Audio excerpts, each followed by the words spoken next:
एक पिता और पुत्र पतंग उड़ा रहे थे। पुत्र ने पिता को कहा, पिताजी पतंग उड़ता जा रहा है, सोच रहा हूं कि पतंग से जो डोरी लगी है उस डोरी को ही काट दें।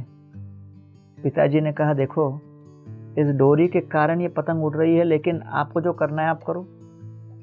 पुत्र ने सोचा मेरी बुद्धि अधिक है, और पिताजी के चेतावनी देने पर भी उन्होंने विचार नहीं किया और एक चाकू लाकर डोरी को काट दिया। डोरी को काटा तो पतंग कुछ समय के लिए ऊपर और उड़ने लगा, लेकिन उठने के पश्चात फिर वो पतंग उड़ता हुआ नीचे धरती पर उनके चरणों के निकट आकर गिर पड़ा और पूरी तरह विनष्ट हो गया।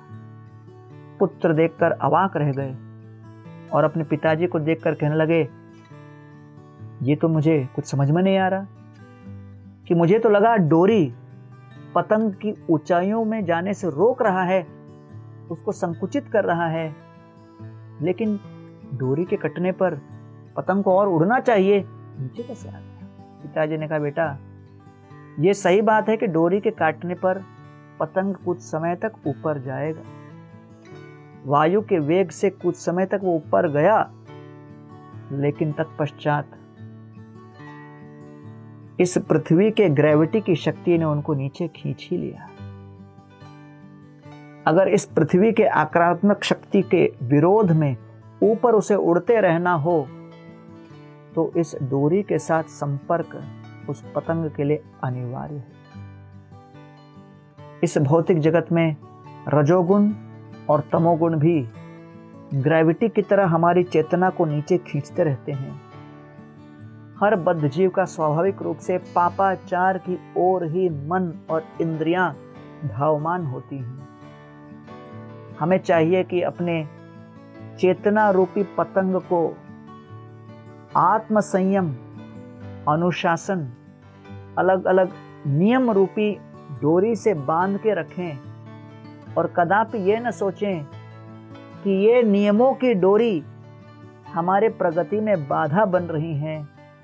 इस बात का आत्मविश्वास होना चाहिए कि ये नियमों की डोरी हमारी चेतना के, हमारे परिवार के, हमारे जीवन के उत्थान और विकास में सबसे बड़े सहायक बन रहे हैं। जब तक हम इस डोरी से बंधे रहेंगे तब तक विकास होगा, तब तक स्थायी रूप से हम अपने जीवन में प्रगति करते रहेंगे, उड़ते रहेंगे। और जैसे ही ये डोरी कट गई, अगर कोई अनुशासन नहीं रहा, नियम भंग करने लगे, धीरे धीरे चेतना की अधोगति होती है और तत्पश्चात हम इस जगत के पापाचार में लिप्त हो जाते हैं, जीवन भ्रष्ट हो जाता है। इसीलिए हमें चाहिए कि हम अपने जीवन में ऐसे नियमों का पालन करें। माधवेंद्रपुरी के जीवन में वर्णन आता है, कहते हैं कि श्रीपाद माधवेंद्रपुरी ने श्री गोपाल जी की स्थापना की ब्रज में, और तब एक दिन उद्योग ऐच्छे महोत्सव कोयला, गोपाल प्रभावे होए अन्य न जालिया। एक ही दिन के अंदर उन्होंने गोपाल जी के लिए उत्सव तैयार किया, जो कि असंभव था, लेकिन कैसे हुआ? भगवान श्री गोपाल माधवेंद्रपुरी के आत्म संयम, अनुशासनबद्ध और प्रेम पूर्वक जीवन को देखकर इतने प्रभावित थे कि उन्होंने हस्ताक्षेप करके, जो कि दीर्घकाल लगने वाला समय था, उसको कुछ समय में समाप्त किया, संपूर्ण किया।